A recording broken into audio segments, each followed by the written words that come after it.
Today I'm going to speak about my favorite book. My favorite book is about space because it's very interesting. There's 8 planets around the solar system, which is Mercury, Venus, Earth, Mars, Jupiter, Saturn, Uranus, Neptune. And the biggest planet is Jupiter, and the smallest is Mercury. And the coldest planets is Uranus and Neptune because they're the furthest from the Sun, and Mercury and Venus are the hottest because they're the closest to the Sun. My favorite planet is Saturn because it has rings around it, and the rings are made of ice, broken moons and gas, and lots of other things. Thank you for listening. My topic is the very hungry caterpillar. It eats a lot of food and it eats healthy food and junk food. It eats strawberries and some orange. It eats some pears and plums. It eats junk food. It eats cake, watermelon, ice cream, and some cupcakes, and he had a stomach ache, and then he was a little caterpillar. He was a big fat caterpillar.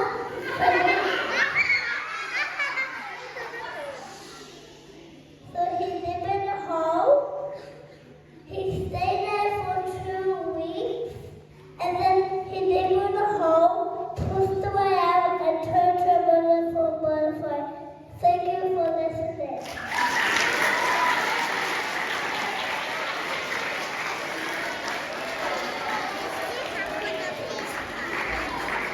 Pen is a fighting fish. Do you know why it's called a fighting fish? Because it usually fights with other males, and it's friendly to females. Why? And its scientific name is Metasplendens. And why did I choose a fish, not a dog or a cat or a kangaroo? Because they look calm and cool while they're swimming. So I asked my dad to buy it at Fairfield Community Market, and I was so happy to take my new pet home. And I took a bit of fish food from out of the container to put it into the aquarium for my fish to eat. Lastly, do you want to know what my pet fish's name is? Its name is Mr. Wiggs, because it wiggles like this when it's swimming. Thank you. Today for my speech, I have chosen to talk about if dreams came true. If dreams could come true, I would want my plushies to come alive and be my friends. They would be able to walk around with me. I can take them to my favorite places like Disneyland. I would teach them to play games with me on the Switch, and we would also play games outside. They can hug me when I am sad and protect me when I'm scared. It would be wonderful if my dreams can come true. Thank you for listening to my speech. Good morning, everyone. Today I'm going to be talking about the person I most admire. In my opinion, the person I most admire is my mother. She kept me in her stomach for 9 months. She also works hard so she can feed me and my siblings. She bought a nice house to live in and a wonderful school to learn in. She spends most of her money on clothes for me. She feeds the house so nasty things don't get inside. She got a nice car so we can transport to places. My mother is always kind and caring. The other day she showed kindness to me when she let me go to the trampoline park. She drove me all the way to Maryland's and watched me. She loves me and so do I. Thank you everyone for listening to my speech. I will travel to places without needing to walk, ride in a car, or catch a bus or train. Instead, I would fly because I would get to my destination more quickly. I would no longer be stuck at traffic lights or have to wait at bus stops or train stations. Also, I won't ever be late for school. I get to sleep in and play before school starts, and at the last minute I'll fly to school in 7 seconds flat. Another thing I'd like to do is visit many different places throughout the world. On top of my list, I would glide over the savannas of Africa like a vulture and watch a pride of lions chasing down a zebra for their dinner. Secondly, I would soar like an eagle to the summit of Mount Everest without needing to climb a single step. Thirdly, I would swoop through the bushland of Australia and watch a mob of kangaroos bounding around. Finally, if I could fly, I would take my friends with me to enjoy being free in the sky where there are no rules at all. What would you do if you could fly? Why do you think laughter is the best medicine? Good morning, teachers and students. Laughter is good for many reasons, being it decreases stress and also improves your mood. And laughing makes you more positive. Get buckled up and laugh with me about my speech. My class is filled with laughter, but the people that make us laugh is, give me a drum roll please. Matthew Valley High. We are super random and all day entertainment. My teachers too. My facts are amazing, right? Well, I have some jokes. What do French fries do when they meet after a long time? What? They catch up. By the way, I tell a lot of good facts.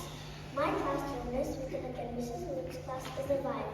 Some kids love to visit the office ladies regularly. Facts. But the rest of us just go with the flow. Big facts is my new word, okay? Got it? Yeah. Now let's check this out. Laughter is good for you. It relieves your stress. Like these new sentences. 1 second of laughter equals 2 hours of sleep, which is the best, right? Laughing for 15 seconds adds 2 days to your lifespan. Oh, and also have a good day. Thank you for listening to my speech. Laughter is the best medicine. Do you like jokes? Do they make you smile? Do they make you cry? Hold on. Not cry as in sad crying.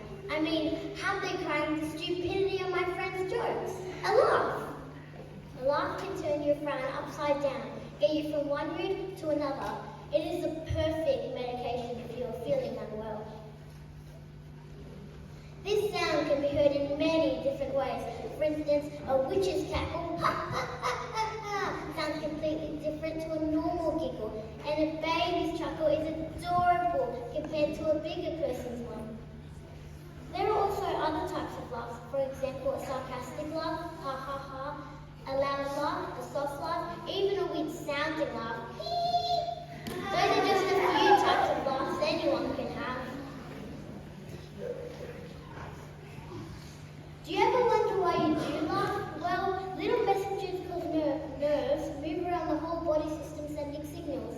When your eyes see something hilarious, these nerves detect it and send signs out to the brain, telling you it's funny, which makes you want to laugh.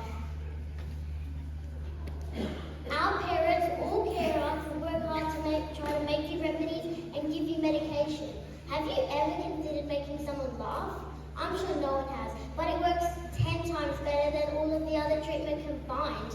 Wouldn't you rather have a good old chortle instead of having to put onions in your feet, or having to take Panadol for a few hours? Bleh. Have you ever thought of a time where laughter was the perfect medicine? Well, when I was feeling glum, my friend tried to cheer me up and said, "Did you hear about the guy who fell to the floorboards?" I said no. She said, he was just going to the stage. This got me laughing hysterically. Tears were pouring from my eyes. A loud ha ha echoed and my sadness was cured. Therefore, folks, laughter is the best medicine. Thank you for listening. Imagine if you had $1 million. What would you do with it? On one hand, you can be smart with your money. Buy a property for investment, buy some shares in a good company, or even buy some gold. On the other hand, you can be silly with your money, gambling in a casino, buying a Lambo, and traveling the world on a private yacht. Would either of these options make you happy? Now imagine if you used this money for good. You could go to a little village in a poor country and use the money to build a well to provide clean drinking water, install solar panels, and provide equipment for farming. Imagine how happy the villagers would be, and in turn, how happy you would be. Now let's go onto the world stage. $1 million won't go far on the world stage, will it? So we need some creative thinking. What are the big issues facing the world today? War, food shortages, water quality, and global warming. The first few issues are caused, at least in part, by global warming. So let's imagine big time and tackle global warming. Now remember, they only have $1 million. Many of the activists around the world started off small but grew bigger and bigger over time. Ideas don't cost money, only time, but we need money to put them into practice. Imagine if you start a campaign. We'd need $1 million for advertising, meetings, posters, and hiring experts. At our meeting, imagine if we marched a candle, and on the way, more and more people joined us. We arrive at Parliament House, and all the politicians come out and cheer us on. The world's media gets hold of the story. We appear on BBC World News, CNN, and other major networks.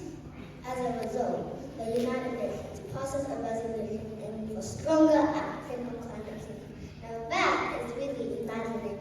But remember, money won't buy you happiness. But if you imagine, you can save the world. But I would really like a Lambo as well.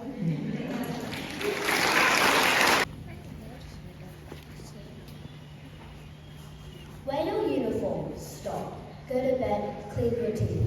Rules, rules, rules. I could go on and on till midnight.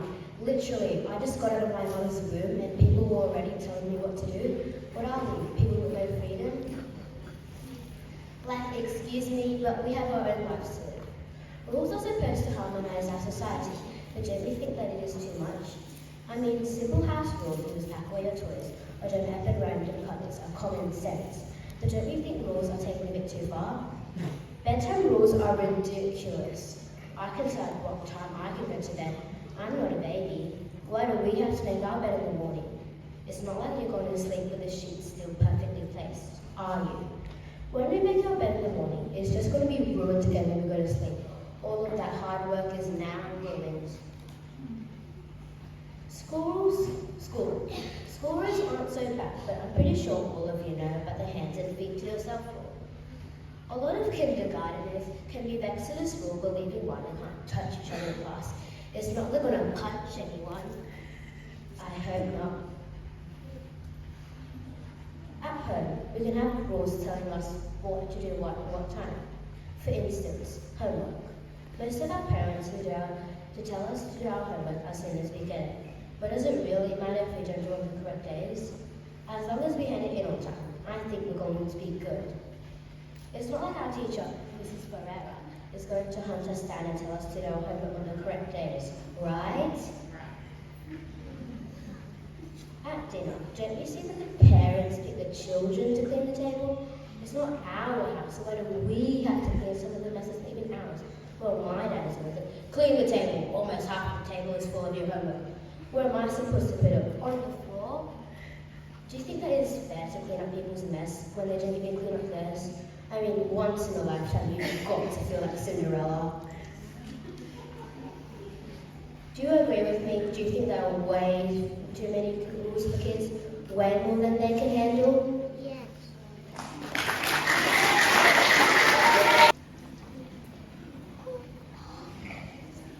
This might have been my worst nightmare yet. Hi, I'm Christina, and today I'll tell about my nightmare.